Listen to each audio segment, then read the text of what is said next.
The morning sun cast long shadows across the construction site as David Brennan adjusted his hard hat and surveyed the skeletal framework of what would become Seattle's newest luxury hotel.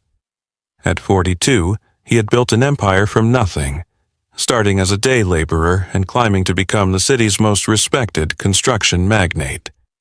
His calloused hands told the story of every nail he had driven, every beam he had lifted in those early years.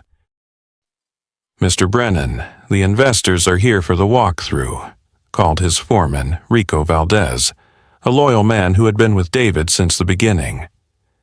David nodded, checking his watch. Time was money in construction, and David respected both with religious devotion. His phone buzzed, a text from his wife, Lily. "Working late again tonight. Don't wait up. Hugs and kisses. The third time this week." David frowned but pushed the thought aside. Lily had been distant lately, but he attributed it to stress from her marketing firm.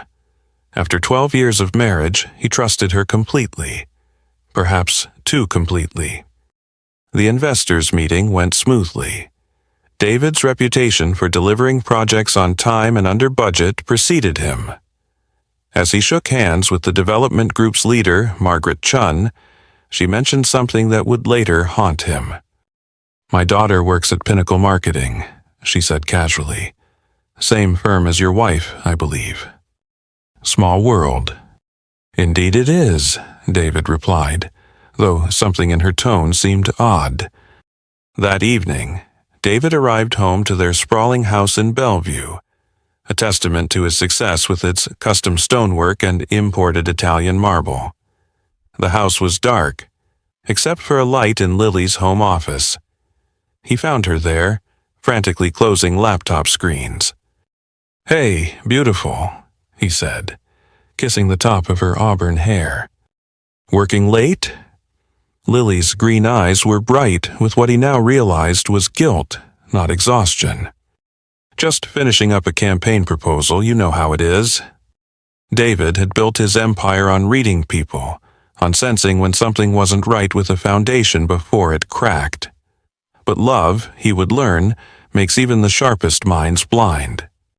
Later that night, as Lily slept beside him, David stared at the ceiling, thinking about Margaret Chun's daughter. Something nagged at him. The way Margaret had paused before mentioning Pinnacle Marketing, as if choosing her words carefully. But David pushed the feeling down. Paranoia was a luxury he couldn't afford. What he didn't know was that 3 blocks away, Lily's lover was also staring at the ceiling, planning his next move. Troy Kellerman had always been a man who took what he wanted. At 38, with his perfectly styled blonde hair and designer suits, Troy charmed his way through life like a wolf in expensive clothing. As creative director at Pinnacle Marketing, he was Lily's supervisor and her downfall. Troy came from old Seattle money, the kind that owned waterfront properties when the city was still growing. His father, Raymond Kellerman, had made the family fortune in timber before diversifying into real estate. But Troy had always been the black sheep, preferring easy conquest to hard work. "You're playing with fire," his friend and fellow executive Brett Morrison warned him over lunch at their exclusive club. "David Brennan isn't someone you want as an enemy." Troy swirled his scotch, amused. "The construction worker, please. He's too busy with his little building blocks to notice what's happening under his own roof." Brett shifted uncomfortably. He'd heard stories about David Brennan, not just his business success, but tales from the old days. Before David became respectable, he'd earned respect through different means in the rough construction world. "I'm serious, Troy. I've heard things about Brennan. Before he went legitimate, he had a way of dealing with people who crossed him. There are stories." "Stories," Troy scoffed. "Rich people love stories about the dangerous poor making good. It makes us feel exotic for associating with them." What Troy didn't understand was that David had never stopped being dangerous. He'd simply learned to channel that danger through legal means most of the time. Meanwhile, Lily was falling deeper into Troy's web. Their affair had started 6 months ago during a weekend corporate retreat. Troy had a talent for making married women feel special, neglected, deserving of more. He whispered the right words about David being too focused on work, too rough around the edges for someone as refined as Lily. The truth was, Lily had always felt slightly out of place in David's world. Her background was different. Private schools, country clubs, a father who practiced corporate law. When she'd met David 8 years ago, his raw ambition and intensity had been intoxicating. But as the years passed and David's empire grew, she felt increasingly like an accessory to his success rather than a partner in it. Troy offered her something different. Sophistication, culture, late-night conversations about art and literature. He made her feel intelligent in ways that David, with his practical focus, never did. It was a seduction as much intellectual as it was physical. "He doesn't appreciate you," Troy would whisper during their hotel encounters. "A woman like you needs someone who understands your value." Lily knew she was making a mistake, but Troy's attention was like a drug. She told herself it was just temporary, just until she figured out what she really wanted. But Troy was already planning something more permanent. He'd been researching David's business, looking for weaknesses. What Troy discovered intrigued him. David's empire, while successful, was built on a complex web of partnerships and leveraged properties. The right pressure applied in the right places could bring it all tumbling down. And when it did, Troy intended to be there to offer Lily a different kind of life. What neither Troy nor Lily realized was that David's network of connections ran deeper than either could imagine.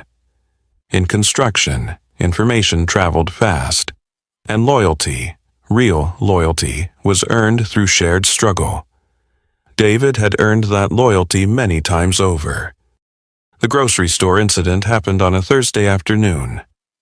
David had returned early from a site inspection in Tacoma, stopping to buy flowers for Lily, white roses, her favorites, to surprise her for their upcoming anniversary. He'd been chatting with Mrs. Patterson, the elderly cashier who'd known them both for years, when the word slipped out. "Oh, you're back. Your husband was here yesterday buying flowers for—" David's blood turned to ice. "What did you say?" Mrs. Patterson's face went pale as she realized her mistake. I'm sorry. I thought the gentleman yesterday. He said he was buying them for Lily." David's mind raced. Yesterday, he'd been in Portland overseeing the final inspection of a medical center. He had receipts, witnesses, hotel records, proof that he hadn't been here. What did this man look like? Tall, blonde hair, very well dressed, expensive suit. He seemed to know you both very well. David paid for his flowers with hands that didn't shake. He had trained himself never to show weakness, even when his world was crumbling. But inside, the foundations of his life were shifting like a building in an earthquake. He drove home in silence, his mind working through possibilities. Part of him hoped for an innocent explanation, but his instincts, the same ones that had kept him alive in his younger, harder days, were screaming warnings. When he found Lily in her office, frantically closing laptops, the last piece of the puzzle clicked into place. Her guilt was written across her face like graffiti on a pristine wall. "Working late?" he asked, testing her. "Just finishing up a campaign proposal?" She lied smoothly. David had built his career on foundations and trust. When either failed, the entire structure collapsed. That night, lying beside his sleeping wife, he began planning his response. The next morning, while Lily showered, David did something he'd never done before. He went through her phone. What he found confirmed his worst fears: months of deleted messages, careful gaps in her calendar, and most damning of all, a saved photo of Troy Kellerman from the Pinnacle marketing website. David studied the face of the man who'd stolen his wife. Handsome in a soft way, the kind of man who'd never worked with his hands or earned anything through sweat. The kind of man who took things that belonged to others because he could. But David had spent 25 years building his empire in a world where the strong survived and the weak made excuses. He'd faced down union bosses, corrupt officials, and competitors who thought his working-class background made him easy prey. They'd all learned the same lesson. David Brennan might have cleaned up his act, but he'd never lost his edge. As Lily kissed him goodbye that morning, promising to be home early, David was already 3 moves ahead. He made 2 phone calls before leaving for work. The first was to Margaret Chun's daughter, Amy, whom he'd met at several corporate functions. A few careful questions revealed that Troy Kellerman had a reputation at Pinnacle Marketing, and that Lily wasn't his first married conquest. The second call was to Rico Valdez. "Rico, I need you to put together a team. Quiet guys, the kind who don't ask questions. I'll explain when I see you." Rico had worked for David long enough to recognize that tone. "How quiet we talking, boss?" "The kind that keeps their mouths shut and does exactly what they're told. Can you do that for me?" "Always?" David hung up and allowed himself a smile that would have chilled anyone who saw it. Troy Kellerman and Lily thought they were playing a sophisticated game of deception. But David had been playing a much older, much more dangerous game since before either of them knew what real stakes looked like. The war was about to begin, and David intended to win it so completely that his enemies would serve as a warning to anyone else who might think of crossing him. David's transformation over the next 2 weeks was subtle but complete. To the outside world, he remained the same successful businessman, arriving at job sites at dawn and working until dusk. But underneath, he was conducting a different kind of construction project, building a foundation for revenge. His first step was intelligence gathering. David had learned long ago that information was more valuable than gold, and he'd spent years cultivating sources throughout Seattle's business community. A quiet word to his accountant, Mitchell Owens, revealed Troy Kellerman's financial situation. Despite his family money, Troy was heavily leveraged. Expensive tastes and poor investments had left him living beyond his means. Interesting timing for his lifestyle expenses to spike, Mitchell noted, reviewing the discreet financial background check David had requested. New luxury car lease, upscale restaurant charges, hotel rooms at the Four Seasons. Either he got a raise or he's trying to impress someone. David's jaw tightened. The hotel charges lined up perfectly with Lily's late nights at work. His second source was even more valuable. Carmen Rodriguez, who managed security for half the office buildings in downtown Seattle. Her company had the contract for Pinnacle Marketing's building. "I can't give you footage," Carmen said as they sat in her office, "but I can tell you that your wife's been meeting with Troy Kellerman in his office after hours, 3, sometimes 4 times a week, always when the building's mostly empty." David slid an envelope across her desk. Carmen had helped him with security issues on various construction sites over the years, and her loyalty was unquestioned. "I appreciate your discretion, David," Carmen said quietly. "Seriously, whatever you're planning, be careful. Kellerman's father has connections throughout the city. Old money means old friends in high places." "I'm always careful," David replied, but his smile suggested otherwise. The third phase of his reconnaissance was more personal.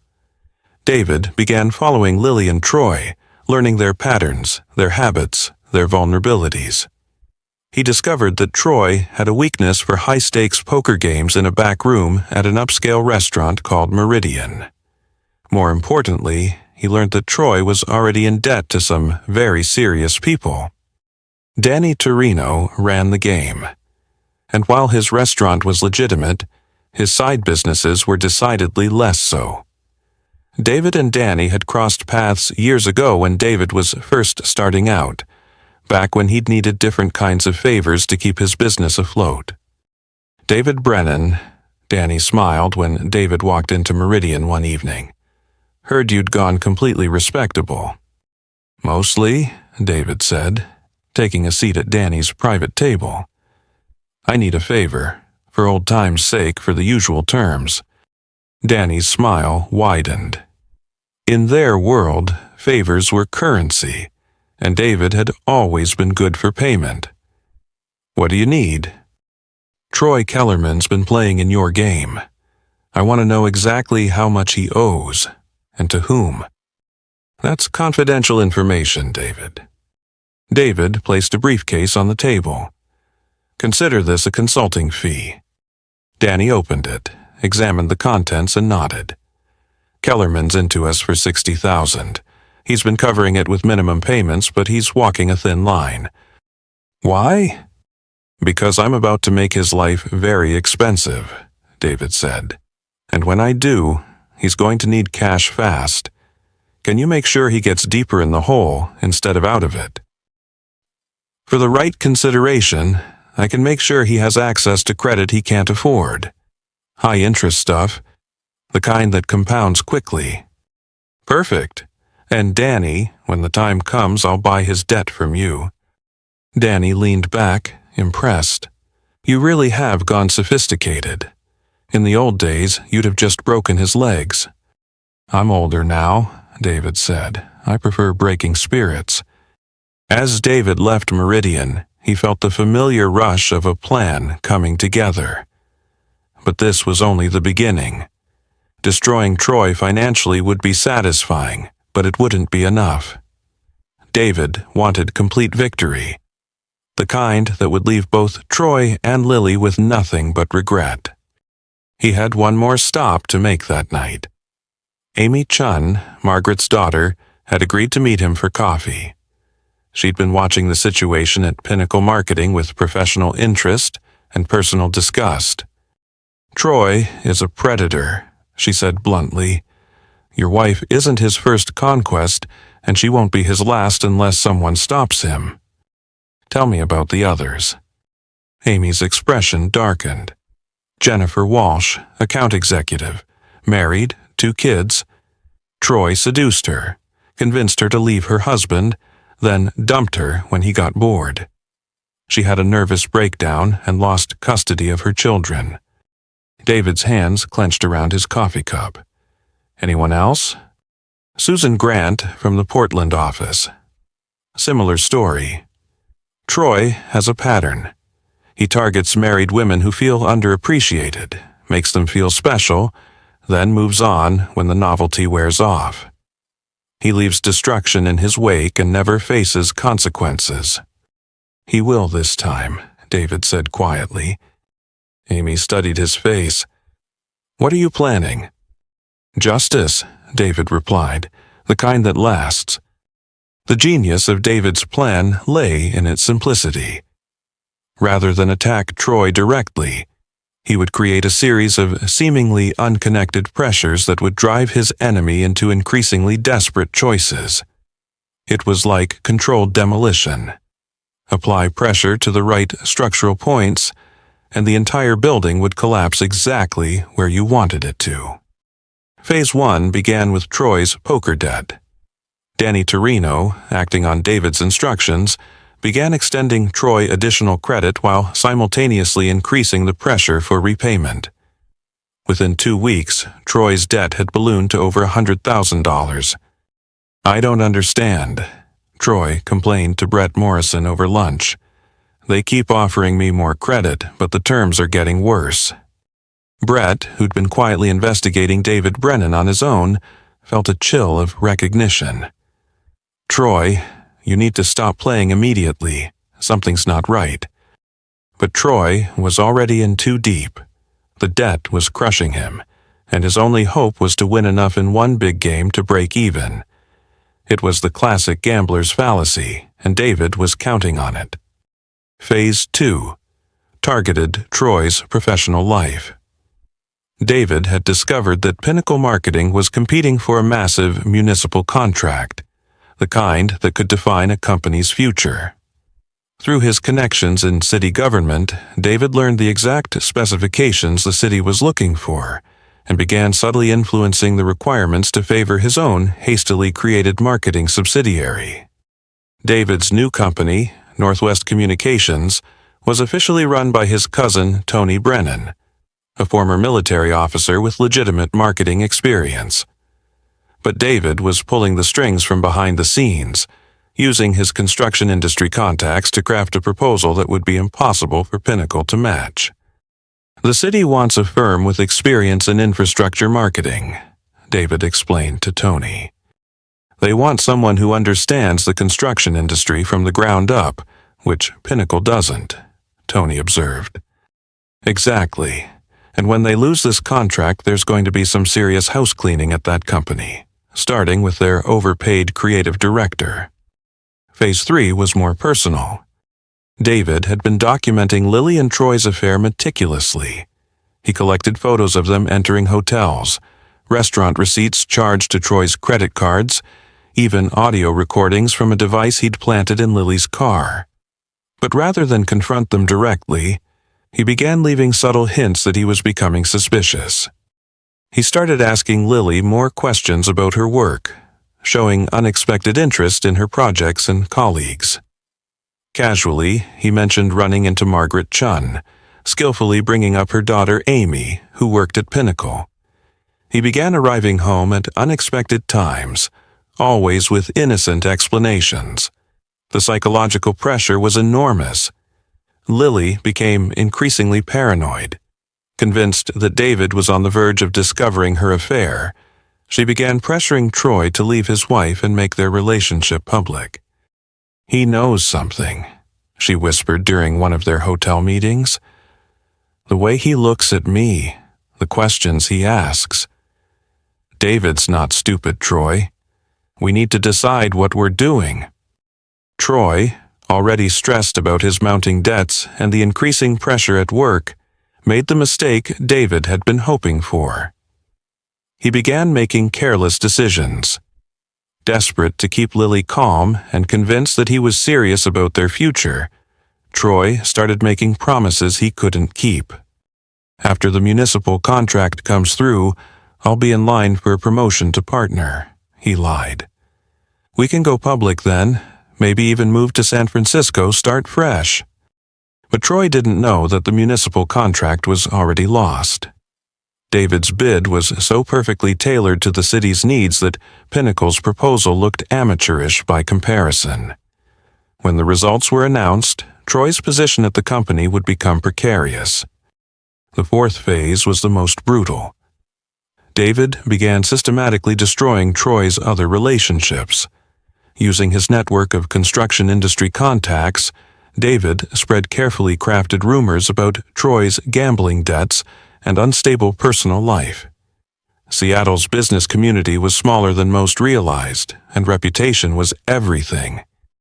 Within a month, Troy found himself subtly excluded from important social events.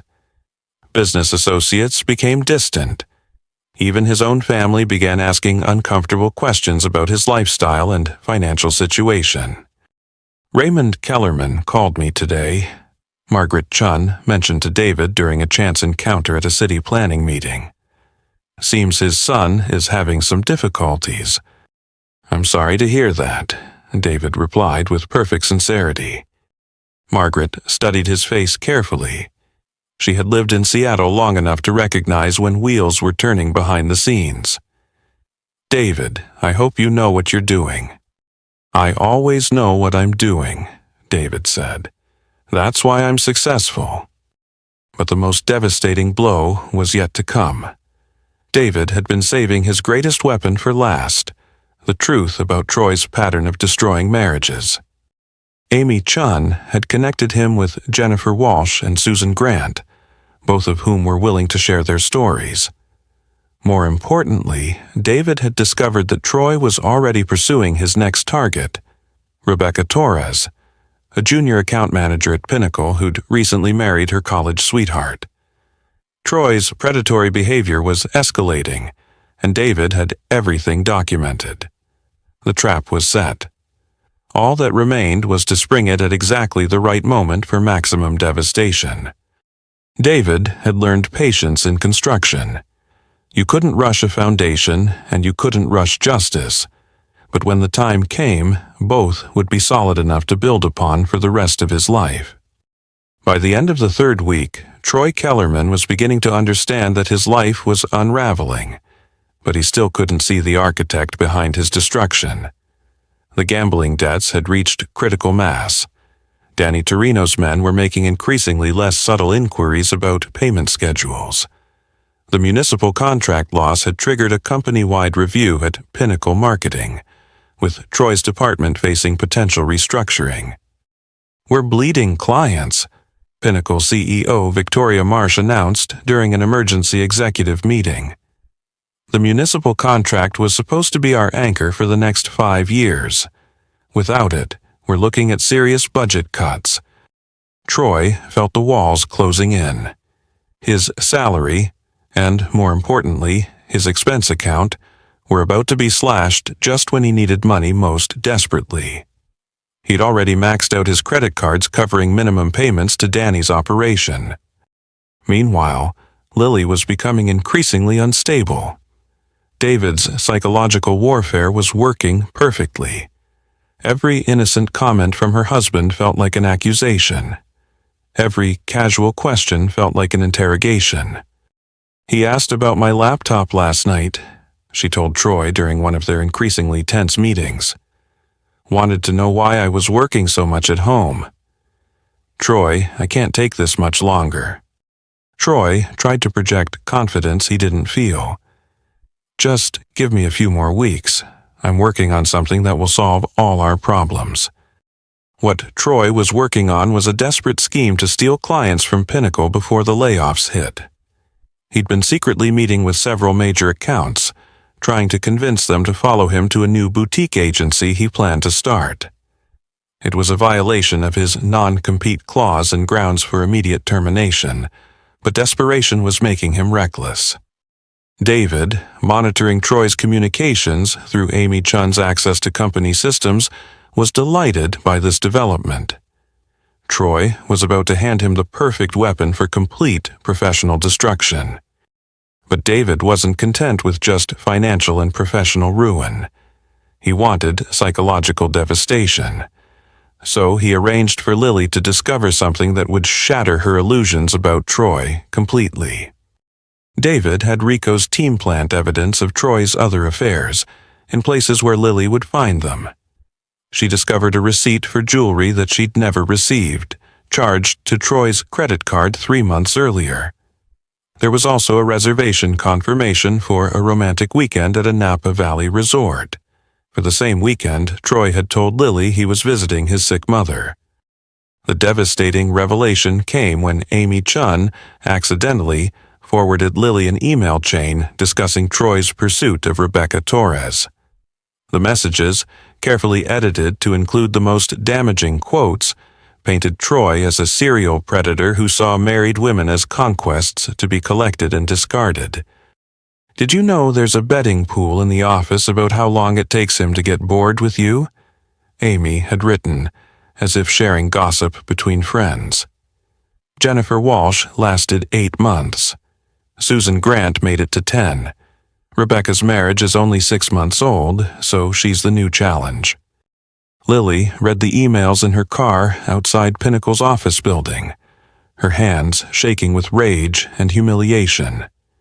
Everything she'd risked, everything she'd sacrificed, had been for a man who saw her as nothing more than another conquest in a game she didn't even know she was playing. That night, she confronted Troy in his office after hours.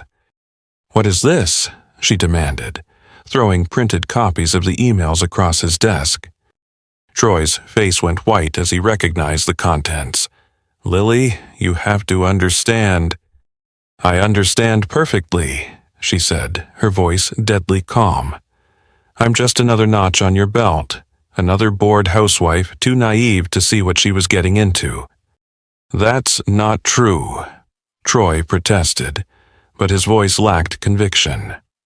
The stress of his mounting problems had made him careless with his other relationships, and he couldn't deny the evidence. "It's over," Lily said. "All of it. I'm going to tell David everything." Troy's desperation peaked. "You can't. You'll destroy both of us. David will take everything in the divorce. Your house, your security, everything you've built together." "I've built nothing," Lily replied bitterly.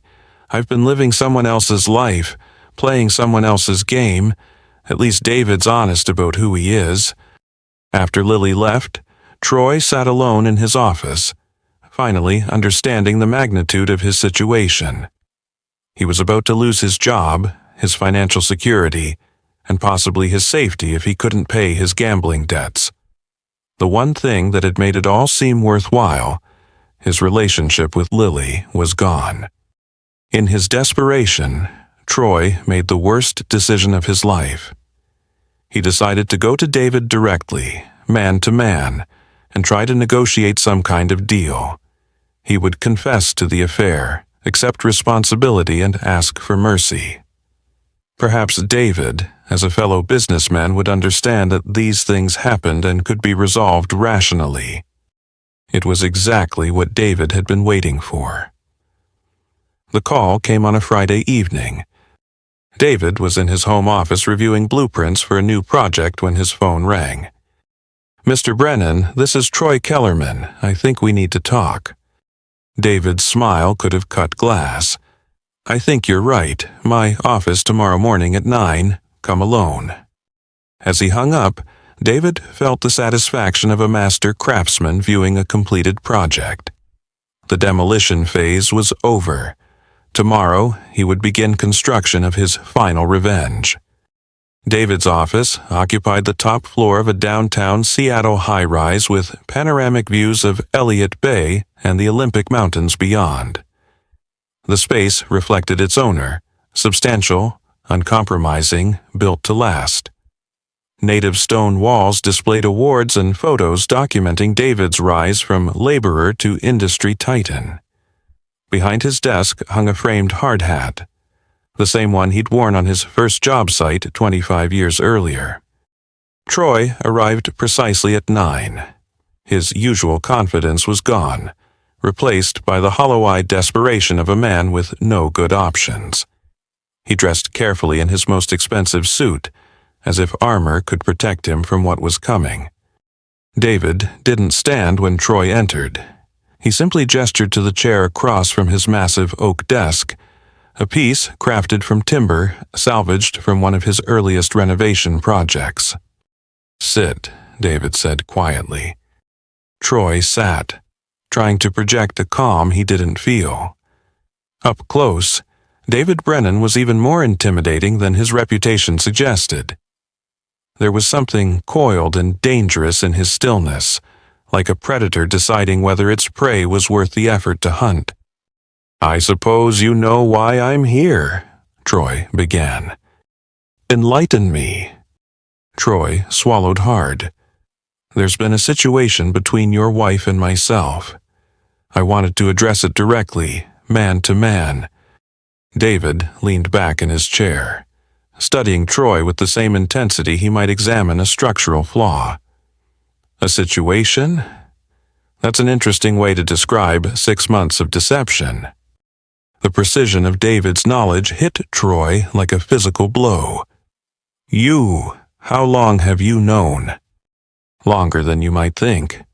The question is, what did you hope to accomplish by coming here?" Troy had rehearsed this conversation, but David's calm was unnerving. He'd expected anger, violence, or at least raised voices. This cold composure was somehow worse. "I wanted to apologize," Troy said, "and to discuss how we might resolve this situation with minimal damage to everyone involved." David's laugh was like breaking glass. "Minimal damage. Tell me, Troy, what damage do you think you've caused?" I know I've hurt you, and Lily, I take full responsibility for that. Do you? David stood slowly, walking to the window that overlooked the construction site where this had all begun. Let me tell you about damage, Troy. Real damage. David turned back to face his enemy. Damage is learning that your wife has been lying to you for months. Damage is discovering that a man you'd never wronged decided to destroy your marriage for sport. Damage is realizing that everyone around you knew what was happening except you. Troy shifted uncomfortably. I never meant for it to go this far. No, I don't suppose you did. Men like you never think about consequences. You take what you want and assume someone else will clean up the mess. David returned to his desk, opening a thick folder. But here's what I find interesting, Troy. This isn't the first time you've caused this kind of damage, is it? Troy's face went pale as David began reading from the folder. Jennifer Walsh divorced her husband, lost custody of her children, had a nervous breakdown, currently in therapy, and working as a waitress to pay her legal bills.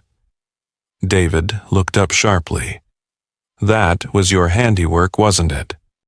That was different. Susan Grant destroyed her marriage, convinced her to quit her job, and moved to Seattle to be with you. Then you abandoned her when you got bored. She attempted to end her own life last year. David's voice never rose, never showed emotion. Different how? Troy said nothing. And now, Rebecca Torres, 24 years old, married 8 months, and you're already circling her like a vulture. David closed the folder with deliberate care. So, tell me again about minimal damage. The silence stretched between them like a taut wire. Finally, Troy found his voice. What do you want? David smiled, and Troy understood why smart people feared this man. I want justice, Troy, the kind that lasts. David opened another folder, even thicker than the first. Let's discuss your current situation. Gambling debts totaling $137,000 to Danny Torino's organization. Your position at Pinnacle Marketing about to be eliminated due to the municipal contract they lost to my company. Incidentally, credit cards maxed out, personal loans in default, and your father's trust fund frozen, pending investigation of your attempts to steal clients from Pinnacle. Troy's composure finally cracked. How do you know all this? Because I orchestrated it. David's voice remained conversational, as if discussing the weather. Every debt, every professional failure, every door that's closed in your face over the past month. That was me. The truth hit Troy like a sledgehammer. You set me up. I created opportunities for you to reveal your true character. You made every destructive choice yourself. David leaned forward. But we're not finished yet. David activated his computer monitor, showing Troy a video feed. On the screen, Troy could see Danny Torino's men waiting in the building's lobby. They're here to collect on your debt, David explained. Danny sold your markers to me this morning. $137,000 plus interest and collection fees. The total comes to exactly $200,000. Troy's hands began shaking. I don't have that kind of money. I know, which brings us to our negotiation. David stood again, walking around the desk to loom over Troy's chair. I'm prepared to forgive your debt completely in exchange for a small service. What service? David returned to his desk and pressed a button on his intercom. Send her up. 2 minutes later, the office door opened, and Lily walked in. Her face was tear-streaked but determined. She looked at Troy with a mixture of disgust and pity, then took her place beside David's desk. Your wife has something she wants to say, David told Troy. Lily's voice was steady despite her tears. I've told David everything about us. About your lies, about the other women, everything. Troy looked between them, confusion replacing fear. I don't understand. David's smile was sharp as a blade. My wife came to me 3 days ago and confessed her affair. She told me about your pattern of destroying marriages, about your debts, about your plan to steal Pinnacle's clients. She's agreed to testify to all of this in exchange for my forgiveness. The betrayal hit Troy harder than any physical blow could have. Lily, how could you? How could I what? Tell the truth? Refuse to let you destroy another family? Lily's voice was gaining strength. I was your victim too, Troy, but I won't be your accomplice. David watched Troy's face cycle through emotions. Rage, betrayal, despair. This was the moment he'd been building toward, the complete psychological destruction of his enemy. Here's your choice, Troy, David said quietly. You can walk out of here and face Danny's men in the lobby, or you can sign these papers. David placed a thick legal document on the desk.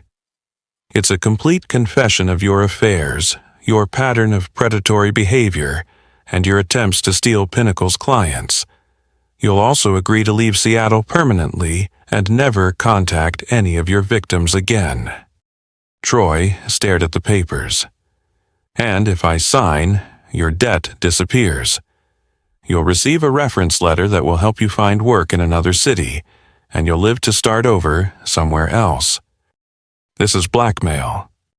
This is justice, the kind that gives your victims closure and prevents you from creating new ones. Troy looked at Lily one last time, seeing only contempt in her eyes.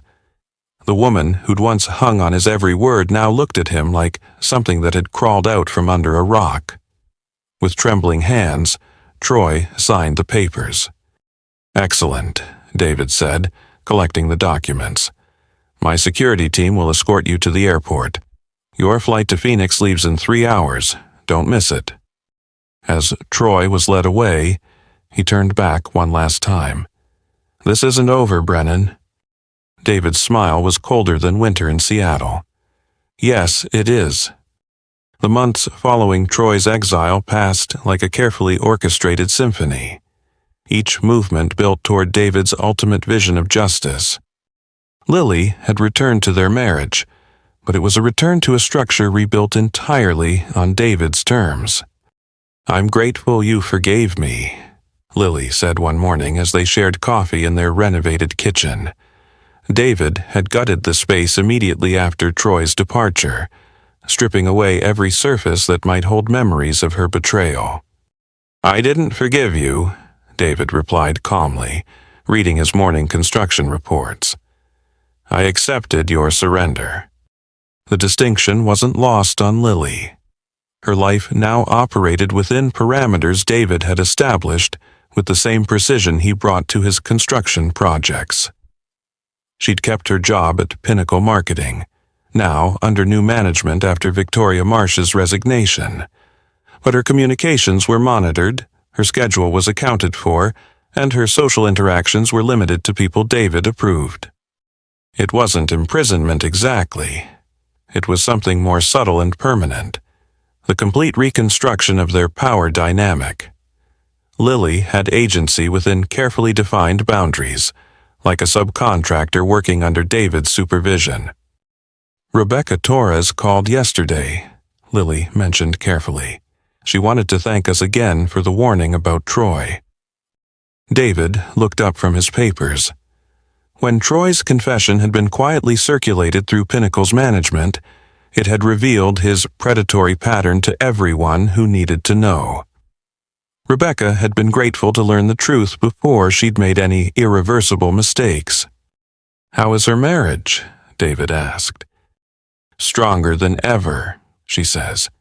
Sometimes surviving a threat together makes people appreciate what they have. David nodded approvingly.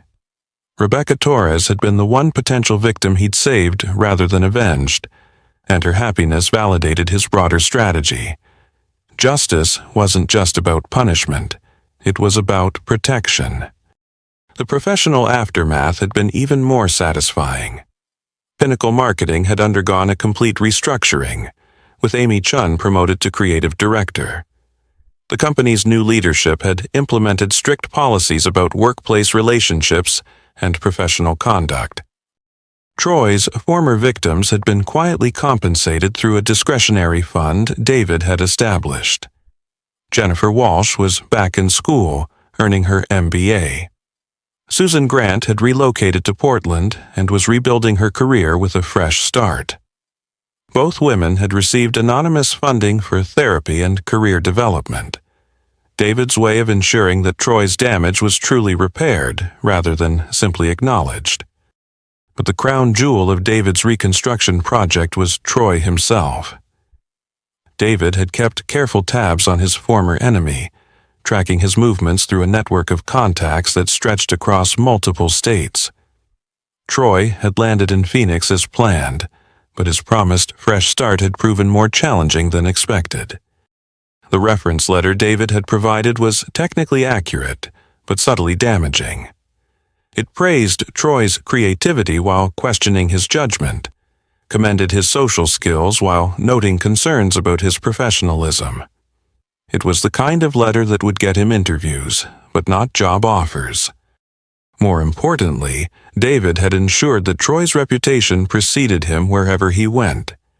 Seattle's business community was well connected to other major cities, and word of Troy's difficulties had traveled through professional networks, like cracks through poorly mixed concrete.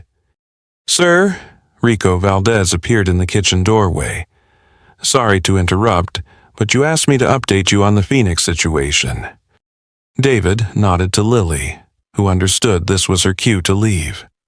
She kissed his cheek and departed for work, another routine in their carefully structured new life. "What's the status?" David asked once they were alone. "Kellerman's been turned down for his 4th position in 3 months," Rico reported. "His savings are almost gone and he's living in a studio apartment in a rough part of town. Word is, he's been asking around about gambling opportunities." David smiled grimly. Some men never learn. And his family. His father cut him off completely after the Pinnacles scandal broke. His mother won't take his calls. His brother changed his phone number. The thoroughness of Troy's isolation was almost artistic. David had spent months ensuring that every door was closed, every bridge was burned, every avenue of escape was sealed. Troy Kellerman was discovering what it felt like to be truly alone in the world. "Any sign he's trying to contact his former victims?" "Nothing. The restraining orders we helped them obtain seem to be working. Plus, his confession makes any contact a violation of his plea agreement." David nodded, satisfied. The legal framework he'd constructed around Troy's punishment was as solid as any foundation he'd ever poured. There would be no appeals, no second chances, no redemption arc. Troy would carry the consequences of his choices for the rest of his life. "Keep monitoring the situation. If he tries to hurt anyone else, I want to know immediately." "Understood, boss." After Rico left, David stood at his kitchen window, looking out at the city he'd helped build. The Seattle skyline was dotted with his projects. Hotels, office buildings, residential towers that housed thousands of families. Each structure was built to last, designed to withstand whatever pressures time and nature could apply. His marriage was being rebuilt the same way. Lily had proven she could be trusted within defined parameters, and David was content to maintain those parameters indefinitely. Love, he learned, was less important than loyalty. Passion was less valuable than predictability. Some men might have seen this as a hollow victory, maintaining a marriage built on surveillance and control rather than trust. But David had never been interested in other men's definitions of success. He built his empire by focusing on results rather than methods, and the results spoke for themselves. Troy Kellerman was destroyed. The women he'd victimized were healing. Lily was home and compliant. The broader business community had learned what happened to people who crossed David Brennan. It was, David reflected, one of his finest construction projects. And like all his best work, it was built to last. 2 years later, David stood in the same spot where this story had begun, overlooking a construction site, though this one was different. The luxury hotel was complete and thriving, but this new project was more personal. It was a women's crisis center funded by an anonymous donation, but built under David's personal supervision. The irony wasn't lost on him. A building designed to help women escape destructive relationships, constructed by a man who'd rebuilt his own marriage on a foundation of controlled surrender. But David had never been troubled by ironies. He dealt in realities, and the reality was that this building would help people, regardless of his motivations for building it. The dedication ceremony is next month, Amy Chun informed him as she reviewed the final inspection reports. She'd become one of David's most trusted allies in the business community, her position at Pinnacle giving her access to information networks that proved invaluable for his various projects. "Any word from our friend in Phoenix?" David asked casually. Amy's expression darkened. "He tried to apply for a position with a Seattle marketing firm last week. They called Pinnacle for a reference, and I made sure they understood his employment history thoroughly." David nodded approvingly. Troy's exile was permanent, enforced not by legal restraints but by a network of professional relationships that ensured his reputation preceded him wherever he went. It was a more elegant form of justice than physical punishment, and far more lasting. The afternoon brought an unexpected visitor. Lily appeared at the construction site, something she rarely did unless specifically invited. She was carrying a manila envelope, her expression carefully neutral. "We need to talk," she said quietly. David dismissed his foreman with a gesture and followed Lily to his on-site trailer. She placed the envelope on his desk with trembling hands. "Divorce papers?" David asked, his voice betraying no emotion. "No," Lily replied. "Medical reports." David opened the envelope, scanning the documents. His expression remained unchanged, but something shifted behind his eyes. "How long have you known?" he asked. 3 weeks. "I wanted to be sure before telling you." The reports confirmed what Lily had suspected. She was pregnant. After 12 years of marriage and months of carefully monitored reconciliation, they were going to have a child. David set the papers aside and studied his wife's face. "What do you want to do?" "I want to keep it," Lily said quickly. "I know our situation is complicated, but this could be a chance for us to really start over." David was quiet for a long moment, weighing implications and calculating outcomes. A child would change everything. The dynamics of their relationship, the structure of their rebuilt marriage, the very foundation upon which his revenge had been constructed. "This child will be raised with complete honesty," he said finally. "No lies, no deception, no hidden agendas. They'll know exactly who their parents are and what we've been through." Lily nodded, tears starting in her eyes. "I understand." "And you'll sign a new postnuptial agreement, one that ensures our child's security regardless of what happens between us." "Of course." David stood and walked to the trailer's window, looking out at the crisis center taking shape under Seattle's gray sky. He was thinking about foundations again, not just the concrete and steel that supported buildings, but the deeper structures that supported lives. His phone buzzed with a text message. "Rico, Phoenix update. Kellerman arrested for check fraud. Looking at 18 months minimum." David deleted the message without responding. Troy Kellerman's spiral continued its predictable trajectory, but David found he no longer derived satisfaction from monitoring his enemy's destruction. The victory was complete. The justice served. Now it was time to focus on construction rather than demolition. "We'll need to remodel the house," David said, turning back to Lily. A proper nursery, safety modifications, the whole project.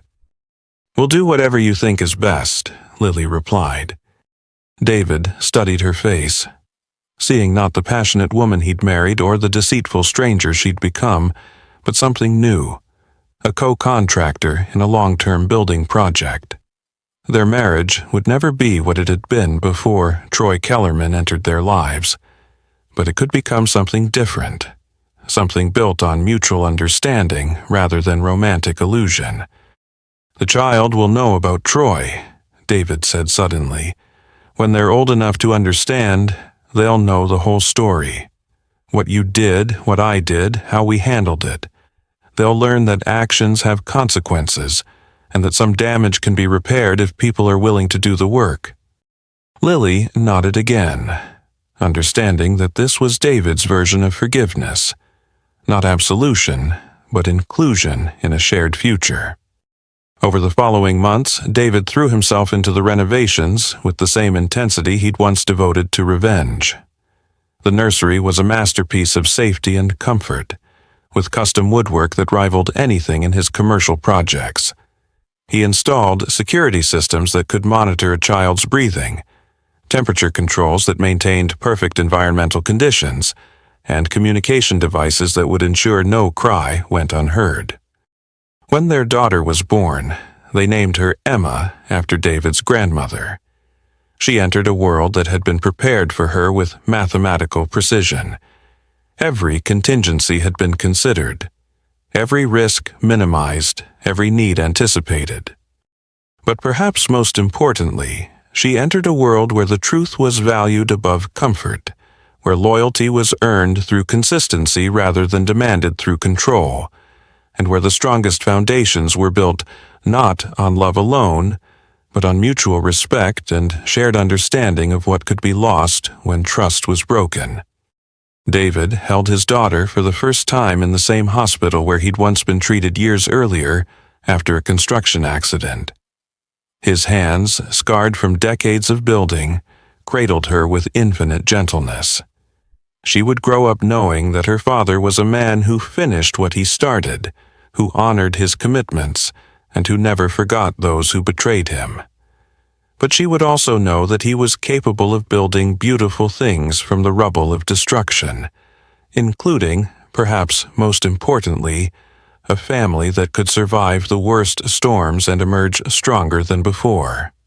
As Seattle's skyline glittered beyond the hospital window, David Brennan held his future in his arms and began planning the most important construction project of his life. Raising a daughter who would never doubt her worth, never accept betrayal as inevitable, and never forget that the strongest foundations are built to last forever. The architect of justice had become an architect of hope, and his greatest work was just beginning.